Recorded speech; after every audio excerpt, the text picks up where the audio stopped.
Kita ini diberikan kado terindah sama Yesus.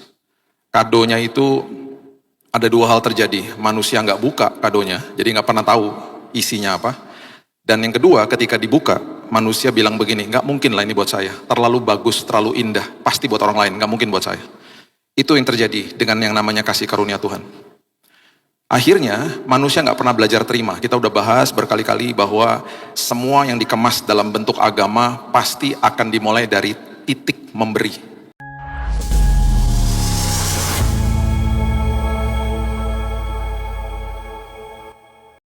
Tuhan, kami sadar bahwa salib itu yang memberikan kami pengharapan. Kami ada hari ini Tuhan, kami berdiri ada nafas kehidupan, semua karena salib Yesus.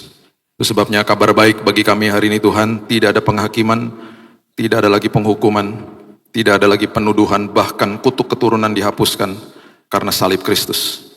Kami mengucap syukur hari ini karena kado terindah Tuhan sudah serahkan kepada kami. Kami sambut Tuhan firman-Mu, dan kami percaya firman-Mu memerdekakan setiap hidup kami. Dan Engkau sendiri Tuhan yang berbicara. Di dalam nama Tuhan Yesus kami berdoa dan mengucap syukur. Kita sama-sama katakan, amin, amin, amin, amin. Silakan duduk. Shalom Bapak Ibu. Ini nggak liburan ya, masih rame ya. Airport udah penuh di mana-mana. Saya kemarin tiba di Surabaya, full semuanya. Dan arus balik ke Jakarta juga sudah tol-tol sudah dijadikan one way semuanya. Bahkan arus yang keluar dari Jakarta ditutup supaya tidak macet, supaya mengurangi kemacetan. Macet sudah pasti. Semua yang bepergian, yang nanti mungkin akan pergi kemanapun, doa saya Tuhan menyertai. Kalau naik pesawat, kalau ada bumpy, ada turbulence, ingat kita diberikan kuasa dan otoritas sama Tuhan. Kita bisa berdoa loh atas cuaca yang buruk. Saya berkali-kali di pesawat, saya bilang Tuhan, saya mau pesawat saya smooth. Saya mau pesawat saya tidak tergoncang. Kalaupun ada turbulence, nggak usah mengagetkan orang-orang Tuhan. Saya traveling sudah 20 tahun. Sekalipun saya nggak pernah ngalamin turbulensi yang paling berat, cuma sekali. Itu udah lama sekali, cuma sekali saya sama anak saya. Tapi setelah itu saya dibuat sadar, Tuhan bilang, kenapa kamu nggak doakan? Kan kamu dikasih otoritas atas bumi ini. Iya betul juga Tuhan. Jadi saya percaya nanti kalau ada yang traveling hari ini, kemanapun tuh penyertaan Tuhan bagi saudara semua. Hari ini kita mau belajar tentang, saya sudah singgung sedikit beberapa bulan yang lalu, dan saya sudah janji akan teruskan prinsip di mana vertikal, hubungan kita vertikal dengan Tuhan dan kemudian hubungan horizontal kita dengan manusia.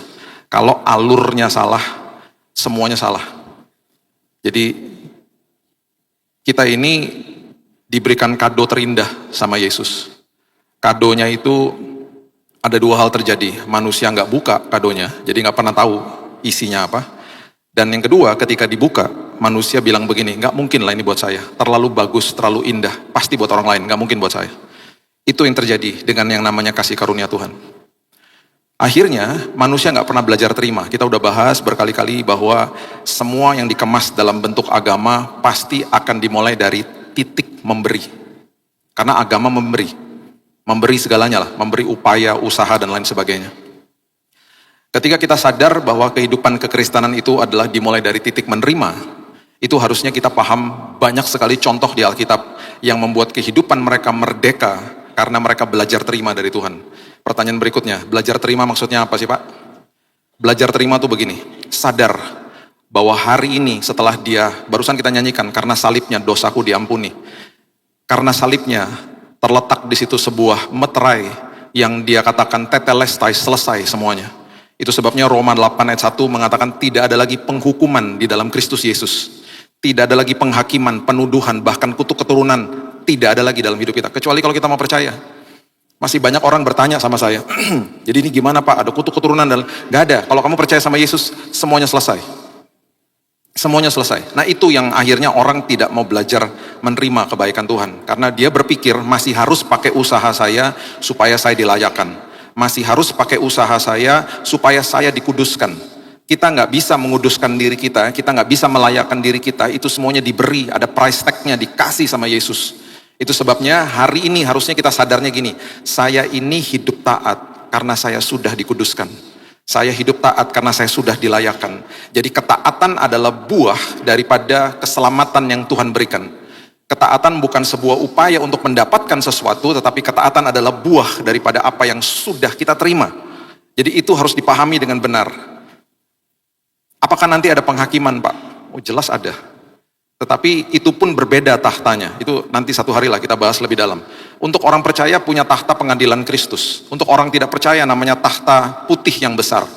Di dalam tahta pengadilan Kristus kita semuanya akan terjadi sebuah penghakiman akhir. Di situ yang terjadi adalah yang dihakimi bukan keselamatannya, yang dihakimi adalah perbuatan kita untuk menentukan upahnya nantinya.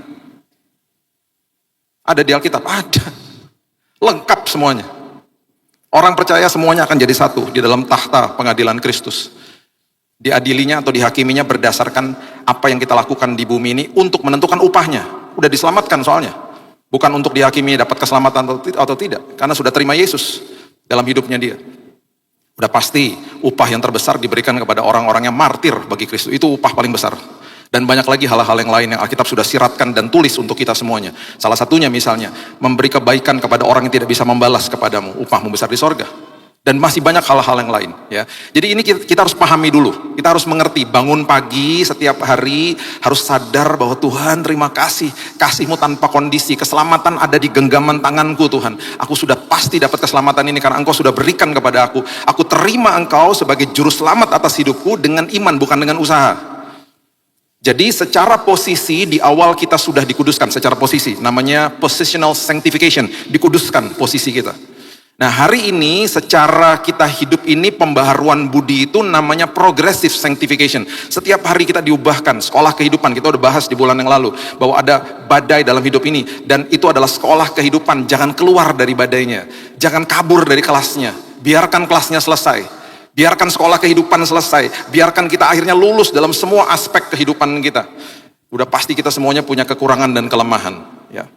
Jadi itu dasarnya dulu. Nah coba lihat sekarang Lukas pasal yang ke-10, ayatnya yang ke-38 sampai 42.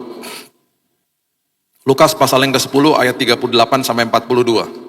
Kalau vertikalnya menerima, karena itu yang diajarkan sama firman Tuhan, itu menerima. Horizontalnya, kita harus memulai dari titik memberi.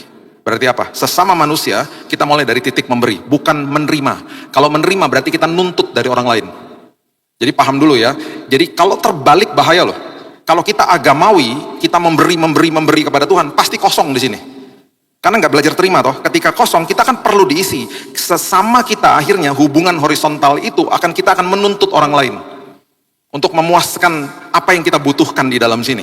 Akhirnya kebalik-balik.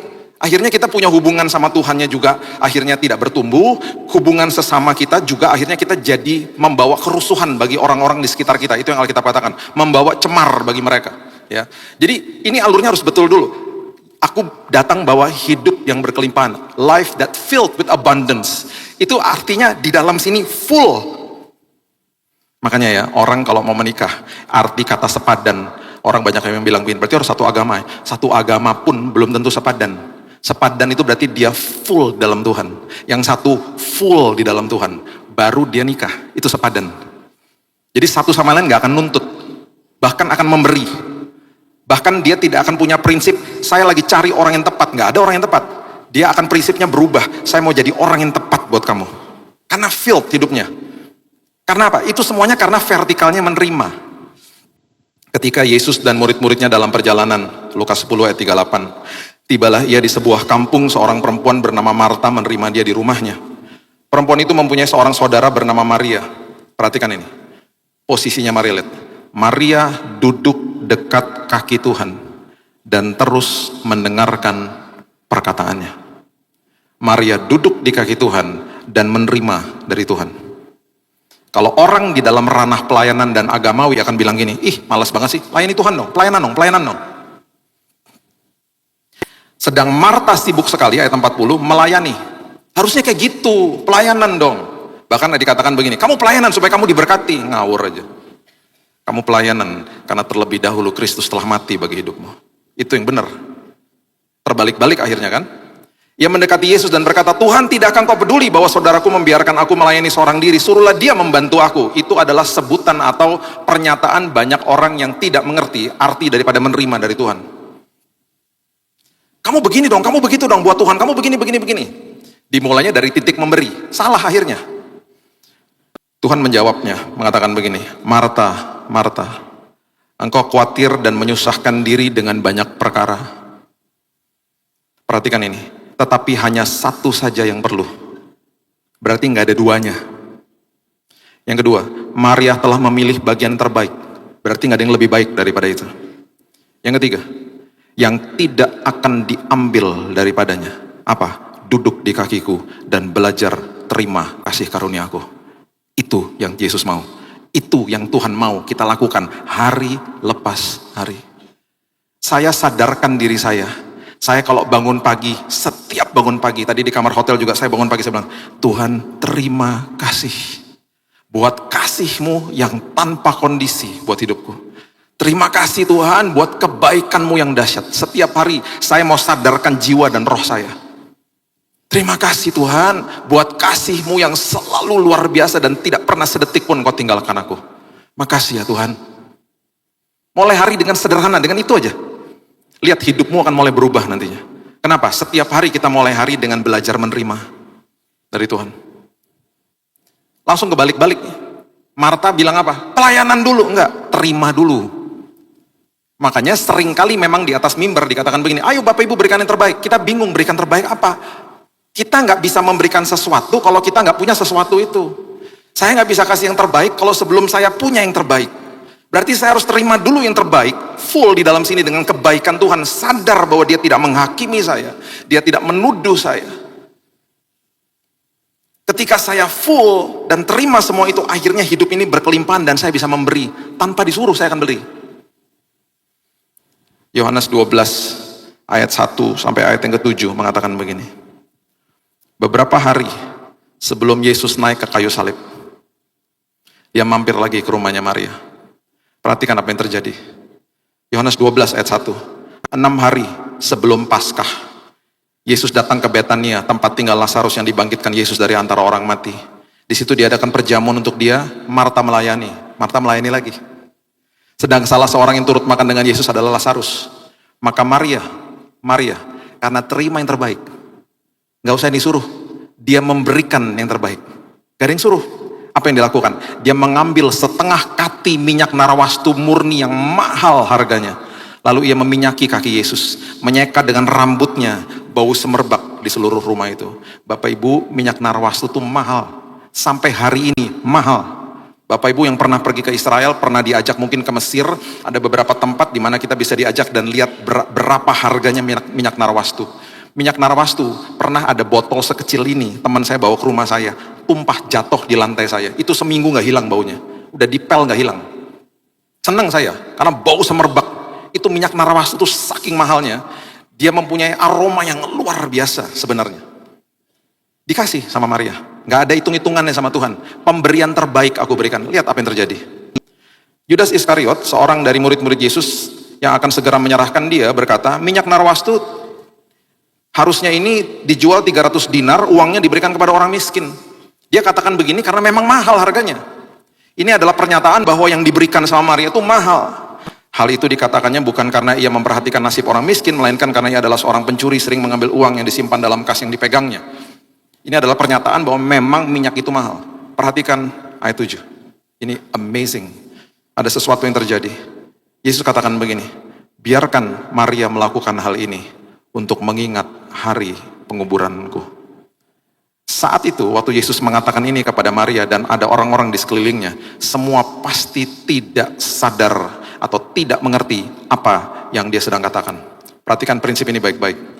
Merupakan sebuah tradisi Yahudi bagi wanita-wanita untuk melumuri tubuh jenazah daripada kerabat, sahabat, teman atau keluarga dengan lumuran rempah-rempah. Makanya kita pernah baca ada wanita-wanita datang ke kubur Yesus bawa rempah-rempah toh. Ketemu gak sama Yesusnya? Yesus sudah bangkit. Mereka kehilangan kesempatan itu. Rupanya satu-satunya orang yang mempunyai kesempatan untuk melumuri tubuh Yesus dengan wangi-wangian itu Maria. Karena beberapa hari setelah ini Yesus naik ke kayu salib dan rupanya wangi-wangian itu, minyak narwastu itu masih melekat di kaki Yesus. Makanya dia katakan apa? Biarkan dia lakukan ini. Kalau saya bisa tambahkan, izinkan saya tambahkan, dia hanya satu-satunya wanita yang memiliki kehormatan untuk melumuri tubuhku dengan wangi-wangian. Kenapa? Karena dia selalu belajar terima yang terbaik dari saya.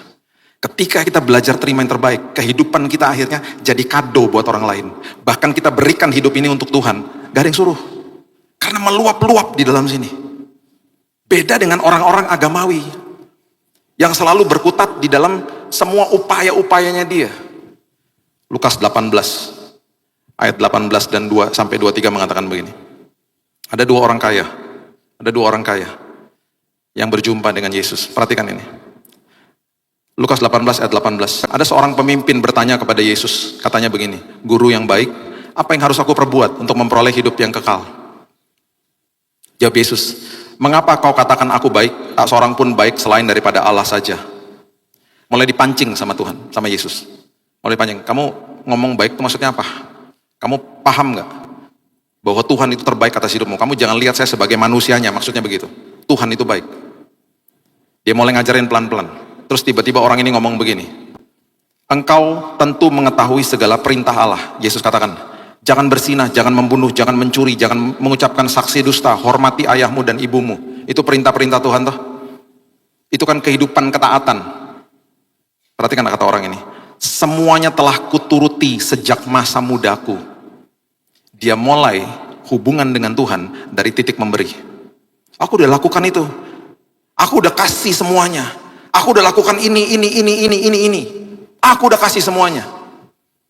Mendengar itu, Yesus berkata kepadanya, "Masih tinggal satu hal lagi yang harus kau lakukan.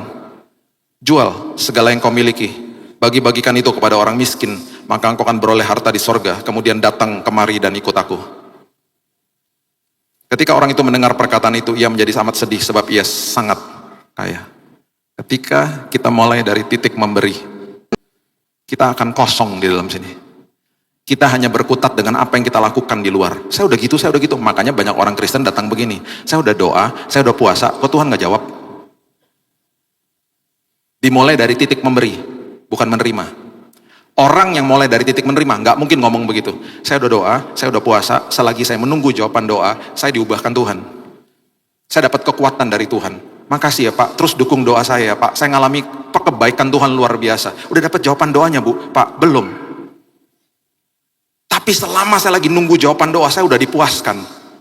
Beda. Kenapa? Karena belajar terima. Dia sadar, ikut Tuhan gak pakai formula. Beda sama ini. Aku udah begini, aku udah begitu. Kok Tuhan gak jawab? Kecewa akhirnya. Terus Yesus bilang begini, "Oke, sekarang jual semuanya." Dia dites. Bisa gak kamu berikan yang terbaik buat saya? Ikut aku. Tinggalin semuanya, bisa gak? Ada gak hal di dalam dunia yang masih mengikat hidupmu? Gak bisa dia. Satu pasal setelah itu, setelah Lukas 18, Yesus juga berjumpa dengan seorang yang kaya. Perhatikan apa yang terjadi. Lukas 19, dimulai dari ayat yang pertama. Mengatakan begini, Lukas 19. Yesus masuk ke kota Yeriko dan berjalan terus melintasi kota itu. Di situ ada seorang bernama Sakeus, kepala pemungut cukai, dan ia seorang yang kaya. Ia berusaha untuk melihat orang apakah Yesus itu, tetapi ia tidak berhasil karena orang banyak sebab badannya pendek. Berlarilah ia mendahului orang banyak, memanjat pohon ara untuk melihat Yesus yang akan lewat di situ. Ketika Yesus sampai ke tempat itu, ia melihat ke atas dan berkata, "Sakeus, segeralah turun, sebab hari ini aku harus menumpang di rumahmu." Perhatikan kalimat berikut ini. Sakeus segera turun dan menerima Yesus dengan sukacita. Hubungan dengan Yesus dimulai dari titik menerima, bukan memberi. Tetapi semua orang yang melihat hal itu bersungut-sungut, katanya, "Ia menumpang di rumah orang berdosa." Oh banyak. Dia juga bukan sekedar numpang di rumahnya Sakeus, dia pernah numpang makan sama Matius sama teman-temannya kok. Bahkan lebih banyak lagi pemungut cukai. Yesus duduk dengan orang berdosa, tetapi dia tidak berdosa. Banyak orang yang dimulai dari titik memberi kepada Tuhan, hidupnya penuh penghakiman. Orang-orang di sekitarnya gak genah sama dia, karena gak pernah terima kebaikan Tuhan. Horizontalnya pasti gak beres ketika vertikalnya tidak terima. Perhatikan ayat yang ke-8. Sakeus berdiri, gak ada yang suruh, dan berkata kepada Tuhan, "Tuhan, setengah dari milikku akan kuberikan kepada orang miskin, Dan sekiranya ada sesuatu yang kuperas dari seseorang, akan kukembalikan 4 kali lipat. Ada yang nyuruh? Nggak ada. Yang satu orang kaya mulai dari titik memberi, aku udah begini, aku udah begini, aku udah begini. Terus Yesus tantang dia, oke sekarang serahkan semua kekayaanmu. Nggak sanggup. Yang satu mulai titiknya dari titik menerima. Nggak ada yang suruh. Dia bilang apa? Aku mau kembalikan uang-uangnya aku peras bahkan 4 kali lipat. Karena terima yang terbaik. Akhirnya sanggup memberikan yang terbaik. Itu kehidupan kita harusnya begitu. Vertikalnya harusnya begitu. Nah kemudian setelah kita belajar ini ya. Menerima kebaikan, sanggup memberikan kebaikan. Menerima kebaikan, masuk ke dalam kairosnya Tuhan. Seperti Maria. Menerima kebaikan, hal yang dahsyat juga yang terjadi adalah apa? Menerima pewahyuan yang orang lain tidak terima. Salah satu murid yang pernah saya bahas juga, yang selalu mengatakan dirinya seolah-olah sepertinya narsis. Dia mengatakan bahwa saya adalah murid yang dikasihinya. Itu namanya Yohanes. Dan Yohanes itu selalu sadar bahwa dia adalah murid yang dikasih. Dia tuh sadar, dia fokus sama kasihnya Yesus kepada dia, bukan kasihnya dia kepada Tuhan. Beda. Dia fokus sama kasihnya Tuhan kepada dia. Makanya dia selalu sebutnya seperti begini. Ya, coba lihat Yohanes 13. Yohanes 13. Ayat yang ke-21. Yohanes 13 ayat 21.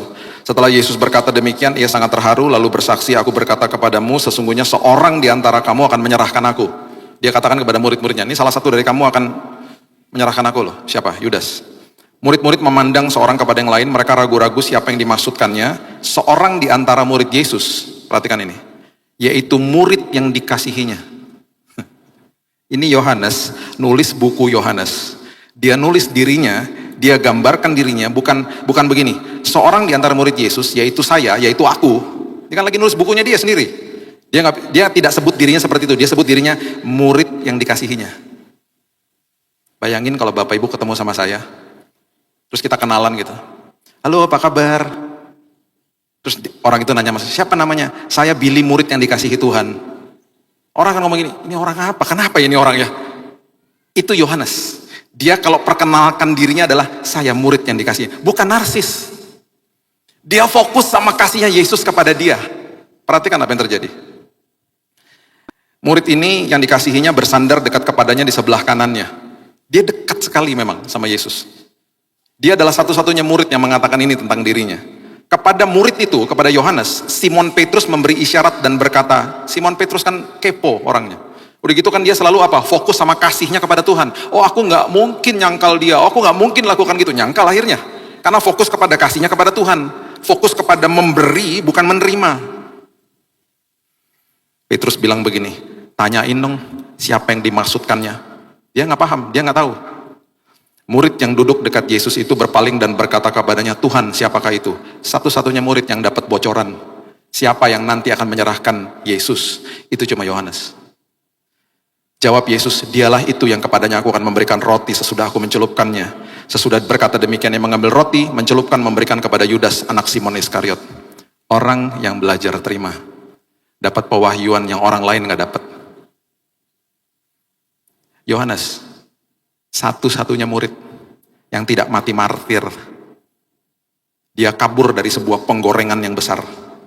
Karena Tuhan masih punya rencana buat dia. Yang lain selesai tugasnya. Bukannya berarti mereka lebih buruk atau lebih jelek dari Yohanes. Bukan.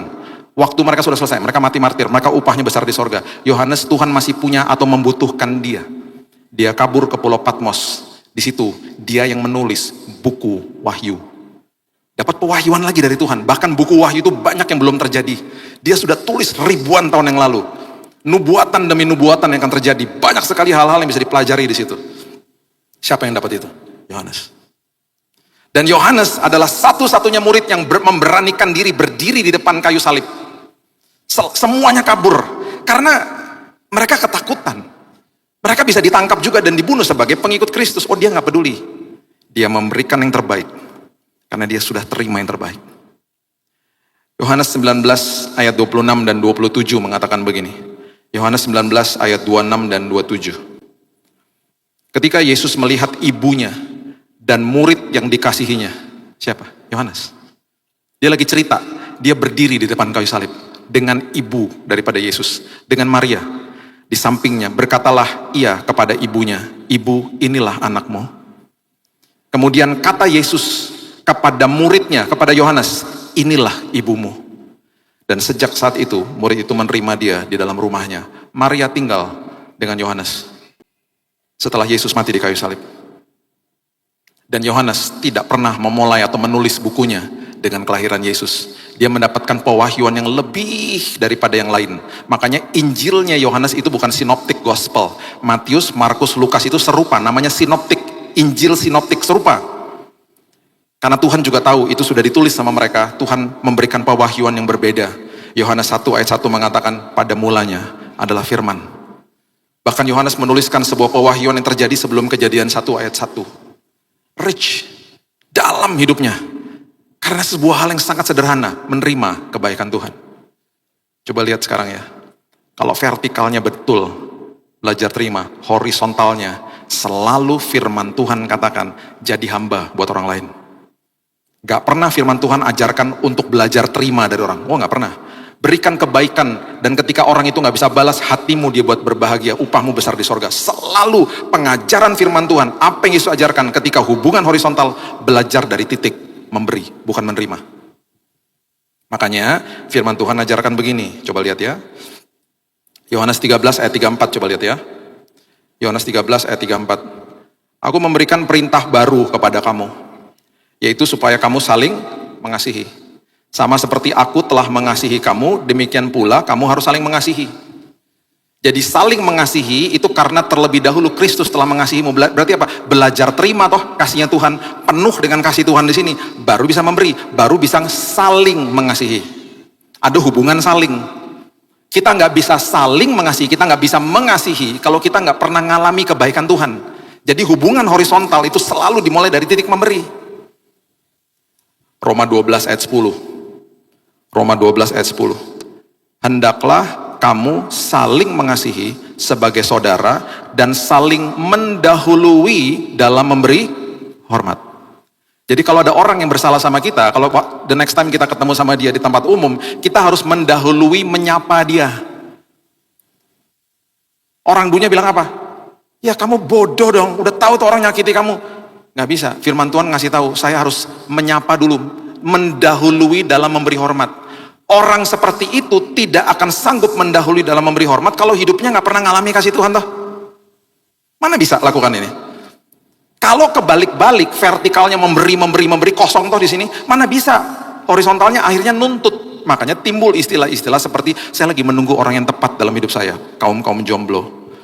Harusnya nggak begitu. Kalau kita terima kebaikan Tuhan, kaum jomblo akan ngomong ini, saya sedang mempersiapkan diri saya untuk nantinya ada orang yang masuk dalam hidup saya. Saya sedang mempersiapkan diri saya untuk menjadi orang yang tepat bagi dia. Dari sekarang saya sudah jaga kekudusan. Dari sekarang saya sudah mempersiapkan diri saya untuk menjadi suami, untuk menjadi istri yang benar dan baik untuk orang itu. Beda kan? Bisanya kita bisa lakukan itu kalau vertikalnya menerima. Akhirnya yang terjadi adalah orang akhirnya jadi termometer, bukan termostat. Termometer suhu lagi panas, ikutan panas. Cepat tersinggung, cepat marah, cepat sensitif. Tetapi orang yang menerima kebaikan Tuhan, ketika dia mengambil keputusan mau jadi orang yang tepat buat orang lain, dia jadi termostat. Seperti remote AC toh, lagi dingin dihangatkan, lagi panas didinginin gitu loh. Dia yang ketika dia datang, dia yang jadi influencer di situ. Saya tutup sama ini Bapak Ibu. Orang yang selalu datang kepada Tuhan memberi. Hidup di dalam ranah agama, gak paham tentang kasih Tuhan. Akhirnya penuh dengan penghakiman. Saya cuma mau kasih tahu ini aja sama kita ya. Lukas 11 ayat 42 sampai 46 mengatakan begini. Bagi saya, kemarahan Yesus yang paling marah lah. Itu bukan waktu dia menjungkir balikan meja di Bait Allah, bukan. Bagi saya. Kalau saya pelajari kata demi kata, kemarahan dia yang paling marah lah. Itu di ayat ini. Ini kata celakalah, itu di downgrade sama lembaga Alkitab pastinya. Karena ini kalimatnya sangat keras. Wow, bahasa Inggrisnya. Mati aja kamu. Keras loh. Yesus lo ngomong. Sama siapa? Orang agamawi. Karena orang penuh penghakiman soalnya. Orang bukan benci dosanya, tetapi orangnya pun dibenci sama dia. Makanya orang enggan ke gereja, ya, kecuali ke Bethany-Nginden. Di sini orangnya semuanya paham tentang kebenaran firman. Ya. Dikatakan begini, tetapi celakalah kamu, hai orang-orang Farisi, sebab kamu membayar persepuluhan dari selasih, inggu, dan segala jenis sayuran, tetapi kamu mengabaikan keadilan dan kasih Allah. Yang satu harus dilakukan dan yang lain jangan diabaikan. Celakalah kamu, keluar lagi kalimat ini, hai orang-orang Farisi, sebab kamu suka duduk di tempat terdepan di rumah ibadat dan suka menerima penghormatan di pasar. Yang duduk di depan tenang aja ya, ini bukan buat Bapak Ibu. Jangan ntar minggu depan, aku gak mau duduk depan, itu ada ayatnya. Enggak, itu buat orang Farisi. Celakalah kamu, keluar lagi kalimat ini, berkali-kali loh. Sebab kamu sama seperti kubur tidak memakai tanda, orang-orang berjalan di atasnya tidak mengetahuinya. Ini betul-betul dihina ini. Orang berjalan di atas kuburmu tidak tahu kamu dikuburkan di situ. Kenapa sih Yesus begitu marah? Perhatikan kalimat selanjutnya. Seorang dari antara ahli Taurat menjawab berkata kepadanya, Guru, dengan berkata demikian engkau menghina kami juga. Mereka rasa dihina. Perhatikan kalimat ini, ayat 46. Yesus menjawab, celakalah kamu juga. Berkali-kali loh dia ngomong celakalah. Sebab kamu meletakkan beban-beban yang tak terpikul pada orang. Sebab kamu sendiri tak menyentuh beban itu dengan satu jari pun. Maksudnya apa Bapak Ibu? Beban yang tak terpikul. Firman Tuhan tidak pernah mengajarkan ada beban yang gak bisa dipikul. Kecuali di ayat ini. Kuk yang kupasang ringan. Pencobaan yang kamu terima tidak akan melebihi kekuatanmu. Betul? Itu firman Tuhan tuh. Satu-satunya ayat yang mengatakan ada beban yang tak terpikul hanya ada di ayat ini. Maksudnya apa? Itu ketika orang menghakimi orang lain. Ada beban yang gak bisa dipikul sama orang itu. Bahkan orang bisa bunuh diri karena dibully. Orang bisa akhirnya mengakhiri hidupnya karena dia rasa dihakimi, dia gak diterima. Dengan kata lain Yesus katakan begini, itu tugas saya, bukan tugas kamu. Tugas kamu adalah mengasihi sesama manusia. Bahkan hari ini pun aku tidak hakimi manusia karena selesai di kayu salib. Kok kamu berani-beraninya lakukan itu? Saya tutup dengan ayat ini, Matius 27 ayat 3 sampai ayat yang kelima. Matius 27 ayat 3 sampai 5. Pada waktu Yudas yang menyerahkan dia melihat bahwa Yesus telah dijatuhi hukuman mati, menyesallah ia. Yudas itu menyesal Bapak Ibu. Lalu ia mengembalikan uang yang 30 perak kepada imam-imam kepala dan tua-tua, kepada orang-orang agamawi loh.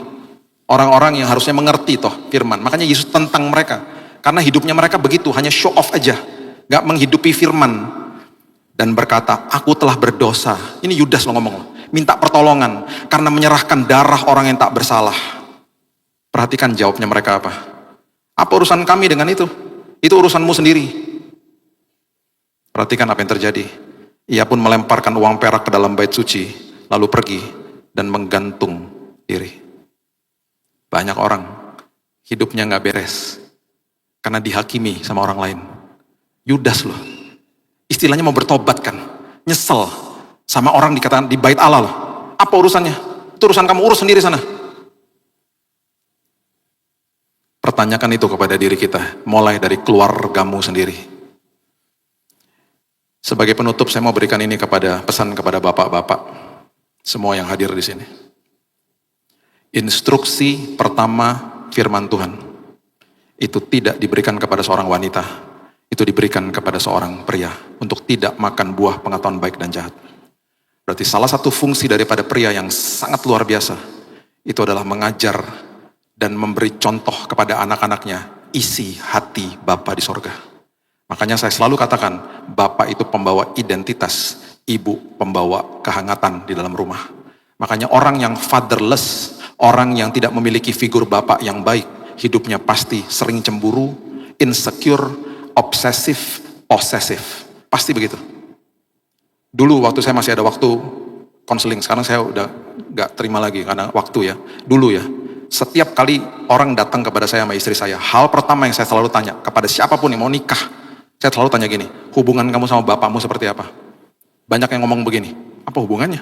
Oh, banyak hubungannya. Bagaimana hubungan sama bapak? Oh, dia udah meninggal kak. Aku juga lagi gak pernah deket sama dia. Udahlah, itu juga aku udah lupakan. Pernah dibereskan gak dalam hatimu? Oh nggak pernah ya, udah lewat juga kok. Terus saya cross check sama pacarnya. Pacar kamu insecure ya? Iya.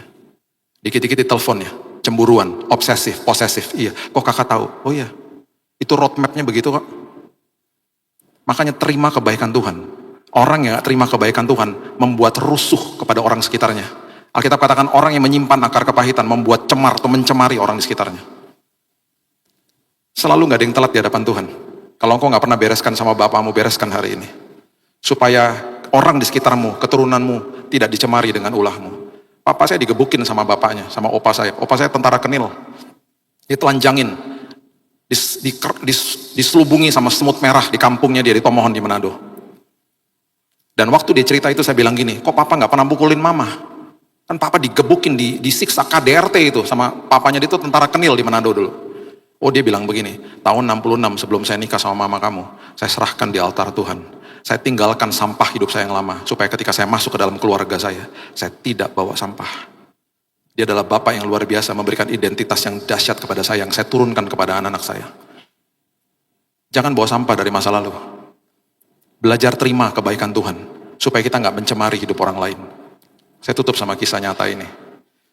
Ada seorang teman, dia ini ex-preman lah. Ya. Dulu kami layani dia, udah lama sekali, udah puluhan tahun yang lalu. Anting-anting di kepalanya itu 16 Bapak Ibu. Bukan cuma di telinganya, di mana-mana. Tatonya itu dari atas bahu sampai ke bawah. Satu hari saya bilang gini sama dia. Orang Ambon, Nyong, kamu besok hari Minggu jangan ikut-ikut lagi sama saya ke pelayanan. Kamu cari gereja sendiri. Kamu harus tertanam di gereja sendiri dan kamu cari tahu kalau mereka punya komsel, kamu ikutan di sana. Dia pergi, dia cari gereja lokal yang dekat dengan rumah. Ini pengalaman dia. Dia masuk ke gereja. Di gereja itu lagi nyanyi lagu penyembahan. Kemurahan-Mu lebih dari hidup. Dia lihat ada bangku kosong di belakang. Dalam hati dia, aduh, saya ke situ aja. Masalahnya, dia lupa copot anting-antingnya. Cuman beberapa, karena kebanyakan. Jadi ada beberapa yang masih nyantol, plus dia pakai tangan pendek. Jadi tato kelihatan semua, kulit gelap. Ngeri lah orang ngeliatin dia. Dia lihat ada bangku kosong di belakang gereja. Dia berdiri di situ. Di sebelahnya ada seorang anak kecil, di sebelahnya lagi ada seorang ibu yang lagi dalam lagu penyembahan. Kemurahan-Mu lebih dari hidup. Ini ibunya ya, ibu, anak, teman saya datang. Lebih dari hidup. Lagi tengah-tengah penyembahan, ibunya ngeliatin teman saya datang. Kemurahan-Mu lebih. Kaget dong, ya kan? Kaget, ini kenapa Tuhan kirim penyamun di sebelah saya. Pertama yang dilakukan adalah, dia menyelamatkan tasnya dia. Karena di dalam tas seorang ibu ada dua hal penting, HP sama dompet. Tasnya ada di bangku anaknya. Jadi lagi penyembahan, dia ambil tasnya, dia taruh di ketiaknya, dia kepit begini sambil nyembah. Hal berikutnya, dia harus selamatkan anaknya. Jadi dia lagi nyembah, posisi nyembah, dia bilang sama dia tarik anaknya, pindah sini. Dia pindah sini, sebelahnya kosong. Tas sudah selamat, anak sudah selamat, sekarang waktunya menyelamatkan diri. Anaknya digeser lagi sama dia, sana. Dia geser lagi. Ini terjadi di depan teman saya. Dia pertama kali ke gereja sendirian, belum sempat duduk.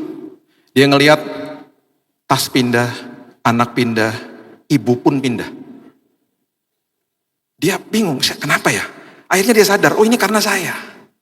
Bapak Ibu, dia nggak sampai duduk. Lagunya belum selesai, dia pulang. Dia nangis meraung-raung di teras rumah saya. Jadi waktu saya pulang pelayanan, dia lagi nangis-nangis di depan rumah saya. Mbak di rumah saya bilang, itu dari tadi Pak, nangis. Saya bilang sama dia gini, kamu tuh udah mukanya serem, nangis lagi, nggak cocok tahu gak? Saya bilang gitu. Sakit Bung, sakit apa? Kamu digebukin orang? Enggak, dia gak bisa cerita. Saya ajak makan, dia gak bisa cerita. 40 menit saya makan, dia nangis terus di situ. Setelah selesai, setelah dia udah reda, dia cerita sama saya. Dia cerita semua yang tadi saya ceritakan kepada Bapak Ibu. Dan saya gak pernah lupa kata-kata dia ngomong begini, Bung, beta cinta Bung sama Yesus. Tapi beta benci Bung sama orang Kristen. Itu kata-kata itu. Nancep di sini. Nancep sama saya. Tapi saya juga tegur dia, kamu nggak bener juga, itu anting-anting copot dong. Lu pakai lengan panjang kenapa sih? Orang juga serem lihat kamu, lupa Bu, lupa. Saya cuma mau kasih contoh aja. Banyak orang terhilang. Karena banyak orang Kristen nggak pernah belajar terima terbaik dari Tuhan. Hidupnya menghakimi orang lain. Lihat apa yang terjadi dengan Yudas. Dia menggantung dirinya. Karena di bait Allah, mereka bilang apa? Urusan lu, sana. Bukan urusan kami. Yuk kita belajar menerima. Vertikalnya beres, horizontalnya pasti beres. Banyak keluarga dipulihkan, hubungan orang tua pasti dipulihkan kalau kita dipenuhi dengan kasih Tuhan. Orang tua, kalau anaknya bersalah, tundukkan dirimu. Jadi hamba buat mereka. Jangan digini-giniin anaknya.